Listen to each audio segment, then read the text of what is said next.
Okay, so citizenship act of 1955 जो है वो हमें बताता है कि एक्विजिशन ऑफ सिटीजनशिप जो है that can the citizenship of India can be acquired in 5 ways, that is by birth, ठीक है, उसके बाद by descent, by registration, by naturalization and by incorporation of territory, ठीक है। तो अगर हम लोग इस चीज को देखें तो देखिए बाय बर्थ अगर हम बात करें सिटीजनशिप बाय बर्थ की, तो फ्रॉम 1950 या 26 जनवरी 1950 टिल 1 जुलाई 1987, ठीक है, इस दौरान या इस टाइम पीरियड में any person who was born in India was considered to be the citizen of India, ठीक है। यानी कि we were following the rule of jus soli, it means that जो भी इंसान इंडियन टेरिटरी में जन्मा था irrespective of the citizenship of his parents, he was considered as the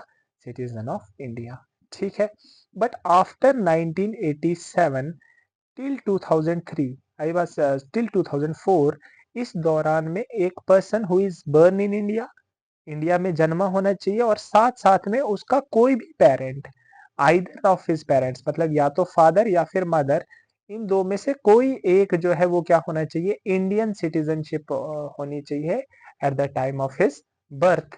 और 2004 के बाद से लेके और अभी ये नियम है कि a person should be burn in India, India में बर्न होना चाहिए, ठीक है। उसका जो कोई भी एक पेरेंट है, he shall be a citizen, he or she shall be a citizen of India at the time of birth, and another condition is जो दूसरा पेरेंट है उसका, he shall not be an illegal immigrant, ठीक है, वो illegal immigrant नहीं होना चाहिए। These are the rules for acquiring or for acquisition of citizenship by birth in India, ठीक है। Next is citizenship by descent, मतलब एक ऐसा आदमी जिसका जन्म इंडिया में नहीं हुआ है वो भी इंडिया का सिटीजन हो सकता है बाय सिटीजनशिप बाय डिसेंट। अगर हम लोग बाय डिसेंट सिटीजनशिप की बात करें, it means that a person who is not burn in India, जिसका जन्म इंडिया में नहीं हुआ, बट उसके पेरेंट्स का जन्म जो है, या उसका बाय डिसेंट मतलब है कि बाय ब्लड, हम लोग इसको बोलते हैं जस सैंग्विनिस, ठीक है, jus sanguinis, it means right of blood, ठीक है, राइट ऑफ ब्लड, हम लोग इसको बोलते हैं, it means right of blood, ठीक है। Jus soli means right of birth, right of soil, ठीक है। तो बाय डिसेंट मैंने बताया कि एक इंसान जो है he can be a citizenship of India by decent if he is burn outside India, ठीक है, इंडिया के बाहर जन्मा है फ्रॉम 1950 टू 1992, इस दौरान जो है वो इंडिया के बाहर जन्मा है, but is his father is an Indian, लेकिन उसके जो फादर हैं वो क्या है, इंडियन है। तो उसको हम लोग बाई डिसेंट जो है वो इंडियन मानेंगे, ठीक है। और आफ्टर 1992, यानी कि अगर 1992 के बाद उनका जन्म हुआ है, he will be considered as citizen of India either of his parents. इनकी देखिए पहले यहाँ पे जो कंडीशन थी, इट वाज कि फादर बर्न होने चाहिए, और 1992 के बाद है कि आइदर ऑफ हिज पेरेंट्स, उसके पेरेंट्स में कोई भी, मतलब फादर या मदर जो है, shall be a citizenship, shall be a citizen of India at the time of his birth. Clear है?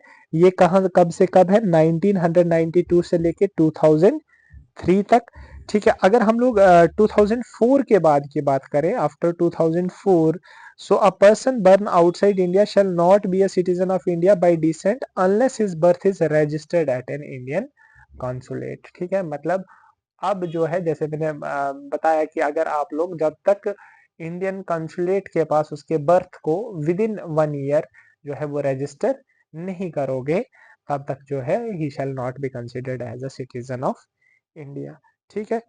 उसके बाद आता है सिटीजनशिप बाय रजिस्ट्रेशन, ठीक है। सिटीजनशिप बाय रजिस्ट्रेशन मींस कि आप लोग रजिस्टर करवा के भी जो है यू कैन एक्वायर और you can gain the citizenship of India, ठीक है। तो सिटीजनशिप ऑफ इंडिया के लिए जो है अगर हम लोग बाय रजिस्ट्रेशन की बात करें, तो by registration government of India जो है वो किसी भी फॉरेन सिटीजनशिप को इंडिया की सिटीजनशिप दे सकती है if he had applied for that. आई बात समझ में?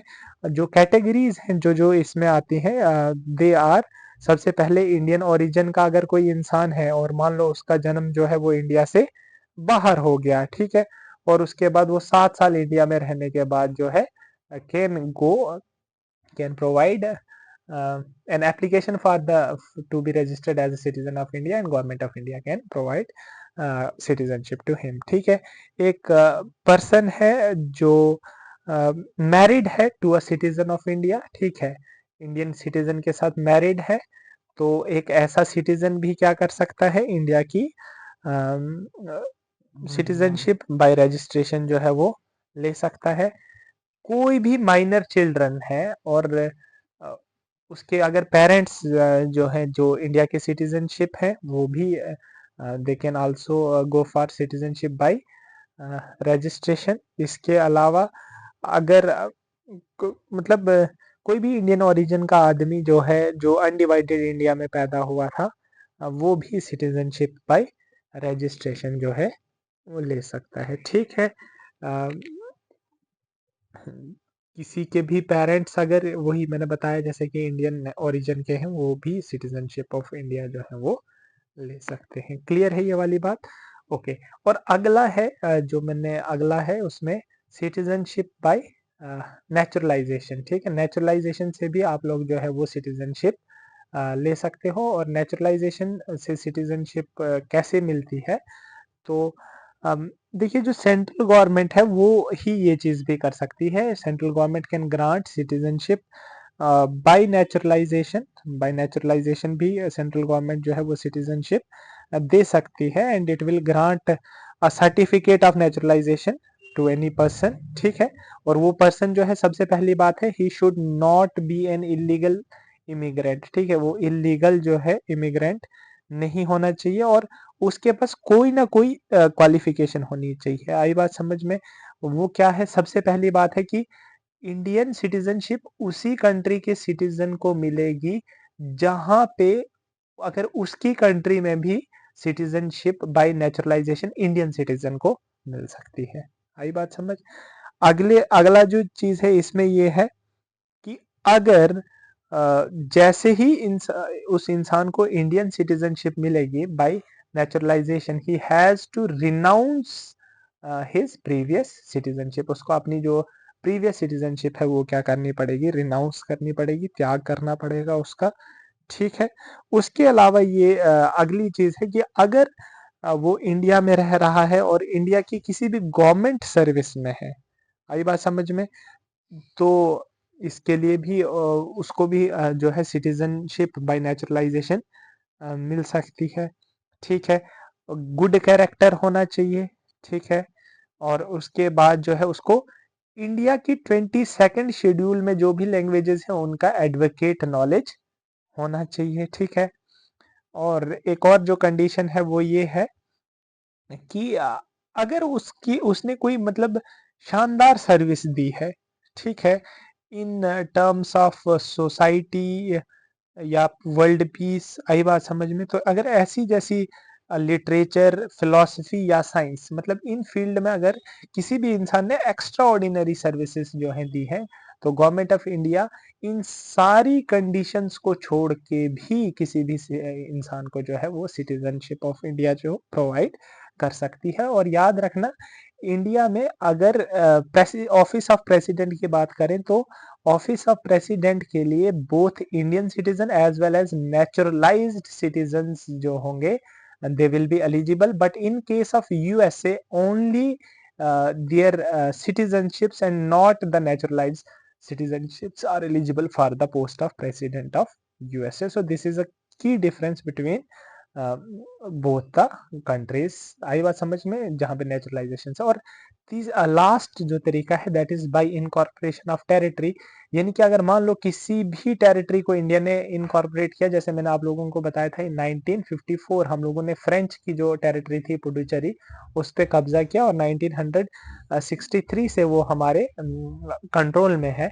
तो वहां के जितने भी लोग होंगे जिन्हें गवर्नमेंट ऑफ इंडिया डिक्लेयर करेगी या गवर्नमेंट ऑफ इंडिया स्पेसिफाई करेगी to be the citizen of India, तो वो भी जो है इंडिया के सिटीजन्स हो जाएंगे। आई बात समझ में? ये स्टेटमेंट जो है यूपीएससी में कई बार पूछी जाती है कि they become automatically the citizens of India. नहीं, ऑटोमेटिकली वो लोग जो है वो सिटीजन्स ऑफ इंडिया नहीं बनते हैं। अगर हम लोग किसी भी टेरिटरी को इनकॉर्पोरेट करते हैं या एक्वायर करते हैं तो government of India shall specify कि वहाँ के कौन कौन लोग जो है वो इंडिया के सिटीजन होने वाले हैं। क्लियर है? So this was about acquisition of citizenship. अगर हम लॉस ऑफ सिटीजनशिप की बात करें तो 3 तरीके से है, by renunciation, by termination and by deprivation. Renunciation का मतलब है कि अगर कोई भी इंसान जो है वो वॉलेंटरीली इंडिया की सिटीजनशिप को रिनाउंस करता है, उसका त्याग करता है, ठीक है, तो ही शैल